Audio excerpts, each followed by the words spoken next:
নমস্কার। আজকে আমি আরেকটা রেসিপি নিয়ে চলে এসেছি।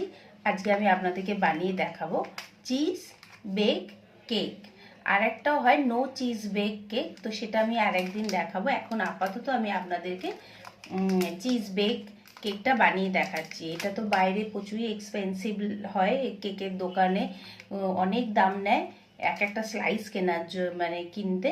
তো বাড়িতে খুব ইজি পদ্ধতিতে আপনারা কিভাবে এই কেকটা বানাতে পারবেন, চিজ কেকটা, সেটা এখন আমি আপনাদের একদম খুবই ইজি আর সিম্পল তারিকা বলবো। তো তার জন্য আমি কিছু অরিও বিস্কুট নিয়ে নিয়েছি। আপনারা বিস্কফও নিতে পারেন, যেহেতু বিস্কফটা একটু এক্সপেন্সিভ হয়, সেই জন্য বাড়িতে খুব সহজ পদ্ধতিতে কিভাবে বানানো যায় সেই জন্য আমি অরিও বিস্কুট নিয়ে নিয়েছি।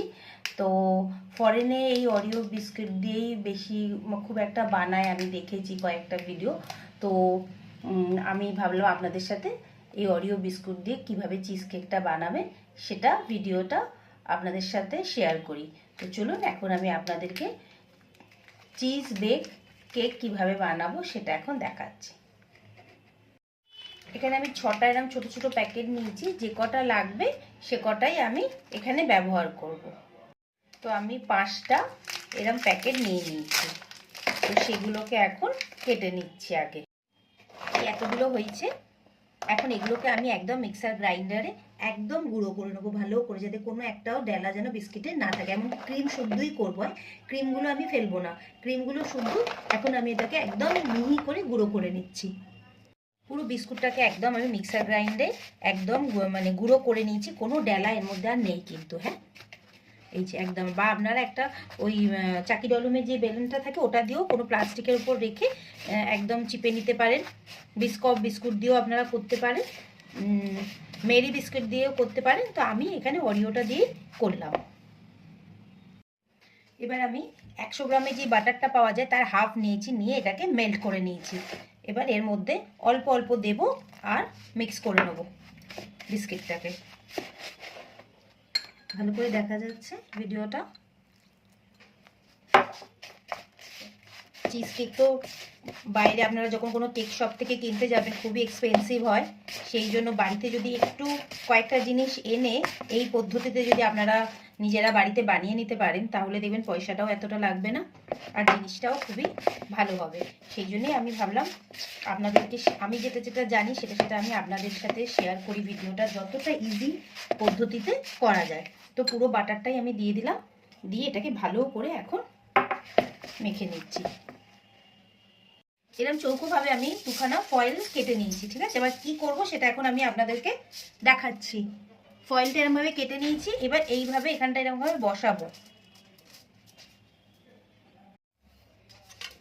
এইভাবে এখানটা বসালাম। এটা গোলও পাওয়া যায়, তো আমার কাছে এই মুহূর্তে গোলটা নেই, সেই জন্য আমি হার্ট শেপেরটাতেই করছি। এটাকে চতুর্দিক থেকে ভালো করে মুড়ে নিতে হবে। আমরা তো বেক করবো, সেই জন্য এটাকে ভালো করে এরকমভাবে ভালো করে মুড়ে নিতে হবে চতুর্দিক থেকে। আর একটাও নিয়ে নিয়েছি ফয়েল, আমি দুটো নিয়েছি ফয়েল পেপার, যাতে দুটোকে দিয়ে আমি একদম টাইট করে মুড়ে দেবো। এইভাবে মোড়াটা আপনারা একটু দেখে নিন ভালো করে, কেন মুড়ছি সেটা দেখে নেবেন। আমি করবো এক্ষুনি, সেটা আমি আপনাদেরকে করে প্রসেসটা দেখাবো পুরোটাই একদম।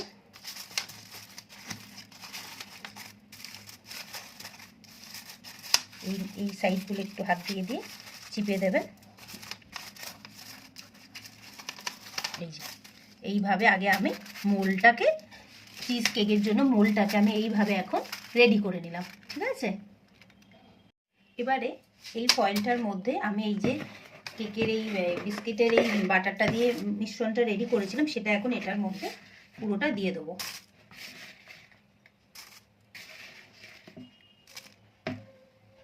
এবার একটা স্প্যাচুলা দিয়ে এটাকে ভালোভাবে সব দিকটা আস্তে আস্তে যাতে করতে হবে, আবার যেন এই ফয়েলটা যেন ছিঁড়ে না যায় তলার নিচের দিকটাতে, সেই জন্য একটা স্প্যাচুলা নিয়ে এটাকে ভালো করে সাইড দিয়ে এরকমভাবে দিয়ে এই সাইডগুলোকে এইভাবে আমাদের চেপে চেপে এখন বসাতে হবে। একটু হাত দিয়ে দিয়ে এভাবে চিপে বা শক্ত একটা বাটি নিয়ে তার বাটিটাকেও এখানে চেপে চেপে আপনারা করতে পারেন। তো আমি এখানে একটা স্প্যাচুলা নিয়ে নিয়েছি, সমানভাবে ইকুয়ালভাবে করতে হবে। হ্যাঁ, নিচটা কোনো দিকটা মোটা কোনো দিকটা সরু এরকম করলে কিন্তু শেপটা আমাদের বাজে এসে যাবে। তো সেই জন্য দেখে একদম ভালোভাবে প্রপারভাবে আপনাদের এখানে শেপটাকে দিতে হবে। চতুর্দিক দিয়ে দেখুন আমি একদম এটাকে ভালোভাবে একদম টাইট করে দিয়ে আর করে দিয়েছি, চেপে চেপে চেপে চেপে ইকুয়ালভাবে সব দিকটা করেছি। এটাকে এখন আমি জাস্ট 10 মিনিট ফ্রিজে একটুখানি সেট হওয়ার জন্য রেখে দেবো। আমি এখানে একটু হোয়াইট চকলেট নিয়ে নিয়েছি। আপনারা এখানে যদি, আমি কিন্তু সুগার এখন অবধি দিইনি, হ্যাঁ, কেননা ওরিও বিস্কুটটা মিষ্টি আছে আর এই চকলেটটাও মিষ্টি আছে, আর আমি এখানে অল্প একটুখানি মিল্ক মেড ব্যবহার করব, সেটাও মিষ্টি আছে। সেই জন্য এইগুলোর জন্য আমি এখানে চিনিটা দিলাম না। এবার আপনারা যদি চিনি দিয়ে বানাতে চান তাহলে এই মিল্ক মেডটার বদলে এখানে দই দেবেন। আর যেহেতু এটা এগলেস বানাচ্ছি সেই জন্য আমি দইয়ের জায়গায় এইগুলোকে দিচ্ছি, ঠিক আছে। ডিম তো আমি দেবো না এখানে, দইও আপনারা দিতে পারেন। আমি যেহেতু এইগুলো মিল্ক মেড এগুলো ব্যবহার করছি সেই জন্য আমি দইটা স্কিপ করেছি। আপনারা ডিমের বদলে দইটা ব্যবহার করবেন। তো এখন আমি কি করছি, এই হোয়াইট চকলেটটাকে একদম ছোট্ট ছোট্ট ছোট্ট ছোট্ট করে কেটে নিচ্ছি। আমি একটা তাওয়া নিয়ে নিয়েছি, তার মধ্যে 4 চামচ মতো আমি মিল্ক মেড দিয়ে দিলাম। অন করে দিয়েছি, আর যেই চকলেটটা আমি হোয়াইট চকলেটটা কেটে রেখেছিলাম সেইটা এটার মধ্যে এখন দিয়ে দিলাম। আমি যেহেতু এগুলো দিচ্ছি সেই জন্য আমাকে আর চিনি দিতে লাগবে না। এবার আমি একসাথে এটাকে চকলেটটাকে ভালো করে মিল্ক মেডের সাথে মেল্ট করে নিচ্ছি। আর গ্যাসের ফ্লেমটাকে একদম লো রেখেছি। পুরো মেল্ট হয়ে গেছে। এখন আমি গ্যাসটাকে বন্ধ করে দিচ্ছি, দিয়ে এর মধ্যে 1 চামচ মতো কর্নফ্লাওয়ার আমি মিশিয়ে দিচ্ছি। বেশি মেশালাম না, দিয়ে এটাকে ভালো করে মিক্স করে দিচ্ছি। এইভাবে তাওয়াটা তখন গরমই আছে সেই জন্য আমি গ্যাসটা এখন বন্ধ করে দিয়েছি, দিয়ে এটাকে ভালো করে মিক্স করে নিচ্ছি। যেহেতু আমি এটা এগলেস বানাচ্ছি সেই জন্য আমি কর্নফ্লাওয়ারটা এখানে দিলাম। এইভাবে পুরো ভালো করে মিক্স করে নেব। আমি এখানে হাফ কাপ মতো হুইপ ক্রিম নিয়ে নিচ্ছি, বেশি নিচ্ছি না। হাফ কাপ হুইপ ক্রিমেই আমাদের হয়ে যাবে। হাফ কাপ আমি ক্রিম নিয়েছিলাম, আর এখানে আমি চিজ ক্রিম নিয়ে নিয়েছি।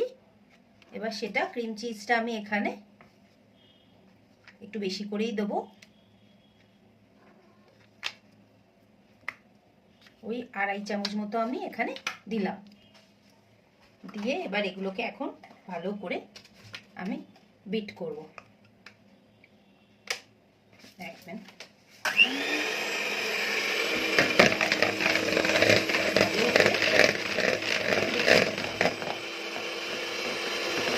কিছুটা বিট করার পরে আমি এই যে মিল্ক মেড আর এই চকলেটের যেটা ব্যাটারটা বানিয়েছিলাম সেটা এখন এটার মধ্যে পুরোটা দিয়ে দেবো, দিয়ে একসাথে আমি বিট করব। এটা এখন ঠান্ডা হয়ে গেছে, এটা গরম নেই আর। পুরোটা নিয়ে নিচ্ছি। খুবই টেস্টি হবে, ইয়াম্মি হবে। একবার আপনারা অবশ্যই এটা বানাবেন। আর আমার রেসিপিগুলো যদি আপনাদের পছন্দ হয় তাহলে অবশ্যই লাইক করবেন, শেয়ার করবেন, কমেন্ট করবেন, যাতে আরও 2-4 জন এই ভিডিওটা দেখতে পারে। পুরোটা দিয়ে দিয়েছি। এবার আমি এখানে এটাকে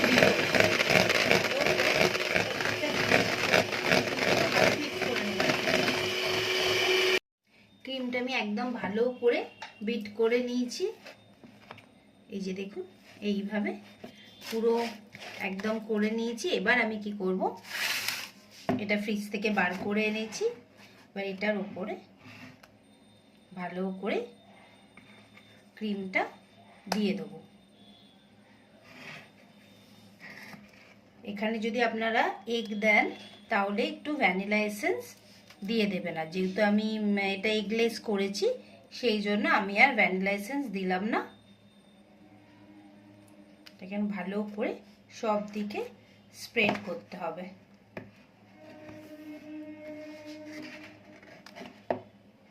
একদম চতুর্দিক থেকে জিনিসটাকে লাগিয়ে দিতে হবে। একদম এটাকে ভালো করে একটু ট্যাপ ট্যাপ করে নিচ্ছি।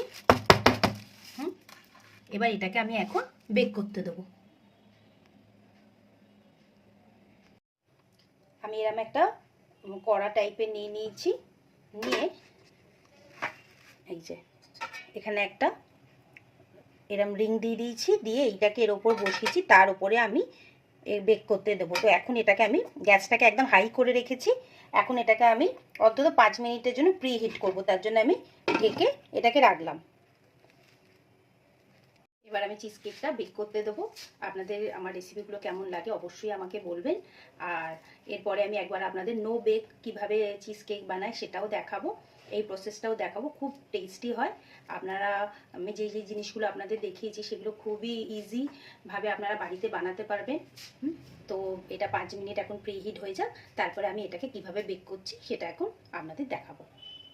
আমি এরকম একটা কেক টিন নিয়ে নিয়েছি, তার মধ্যে আমি এটাকে এইভাবে বসাচ্ছি, দিয়ে এবার এই সাইড দিয়ে আমি অল্প করে, আগে যখন বসাবো ওখানে গিয়ে তখন আমি এই সাইড দিয়ে অল্প অল্প, মানে ধরুন এই এতটা মতো আমি জল দিয়ে দেবো, দিয়ে গ্যাসটাকে একদম সিম করে অন্তত 40 থেকে 45 মিনিট এটা আস্তে আস্তে বেক হবে।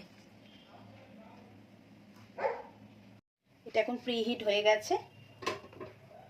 আমি এই রিংটাকে একটুখানি মিডল করে দিচ্ছি, দিয়ে এই যে কেক টিনটা আস্তে করে খুব সাবধানে এখানটা বসিয়ে দিচ্ছি, দিয়ে এবার অল্প করে এর মধ্যে আমি জল দিয়ে দিচ্ছি। এই ফয়েলটা এই কারণেই দেওয়া হয়েছিল, এই যে ফয়েলটা দিয়ে আমি মুড়লাম না, সেটা এই কারণেই দিয়েছিলাম, যাতে এর ভেতরে জলটা না যায়, আর এটা খুব সুন্দরভাবে বেক হয়ে যাবে। এখন আমি এটাকে বন্ধ করে দিলাম। এটাকে 40 মিনিট আমি এখন বেক হতে দেবো, তারপর আমি আপনাদের দেখাবো চিজ কেকটা কেমন লাগলো। 40 মিনিট হয়ে গেছে, বেক হয়েছে। এবার আমি আপনাদেরকে জাস্ট এটা একটু ওপেন করে দেখাচ্ছি। দেখুন একদমই বেক হয়ে গেছে। এবার এখন আমি এটাকে বন্ধ করে ঠান্ডা করব, তারপরে আমি আপনাদেরকে কাট করে দেখাবো যে কেমন হলো চিজ কেকটা। আমি এখন গ্যাসটা বন্ধ করে দিলাম। চিজ কেকটা তো রেডি হয়ে গেছে। আমি আধ ঘন্টা মতো, ওই 45 মিনিট মতো ফ্রিজে রেখেছিলাম। এবার এটাকে আমি ডিমোল্ড করব, করে আপনাদেরকে দেখাচ্ছি। দেখুন সামনে দিয়ে দেখাচ্ছি, খুব সুন্দরভাবে এটা একদম বেক হয়ে গেছে। আর যেহেতু এটা ফ্রিজে রেখেছিলাম সেই জন্য এটা একদম সেট হয়ে গেছে। তো চলুন এখন আমি এটাকে আপনাদেরকে ডিমোল্ড করে দেখাচ্ছি। আগে আমি ফয়েলটাকে আস্তে আস্তে বার করে নিচ্ছি এইভাবে।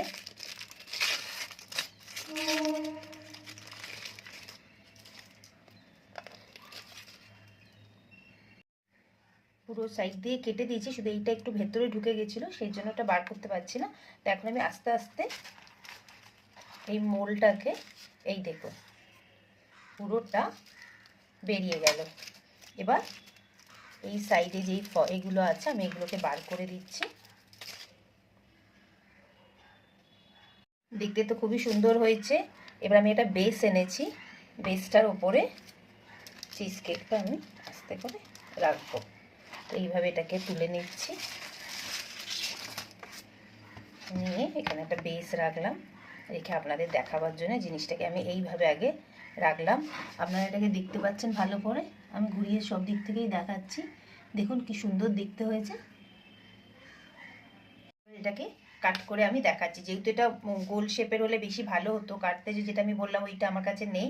তা আমি এটাকে কিভাবে কাটি, এটাকে আমি এইভাবে কেটে আপনাদেরকে দেখাচ্ছি, ঠিক আছে?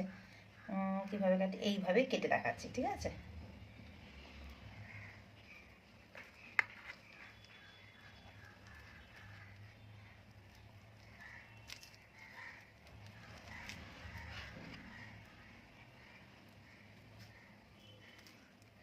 দেখুন কেমন বেরিয়ে এলো জিনিসটা। চিজ কেকটা আমি কাট করে নিলাম, দেখুন কেমন দেখতে হয়েছে, অসম্ভব সুন্দর দেখতে হয়েছে, টেস্টটাও ভীষণ ভালো আসছে। আপনারা অবশ্যই বাড়িতে এটা বানাবেন। আর আমার ভিডিওটা আপনাদের কেমন লাগলো অবশ্যই আমাকে জানাবেন। আর আমার চ্যানেলটা সাবস্ক্রাইব করবেন, লাইক করবেন, কমেন্ট করবেন, শেয়ার করবেন। আরও ইজি রেসিপি আমি আপনাদের দেখাবো। এরপরের বার আমি আপনাদের নো বেক চিজ কেকটা করে দেখাবো। নিশ্চয়ই আপনারা দেখবেন, আপনাদের রেসিপিটা ভালো লাগবে। তো আজকে টাটা।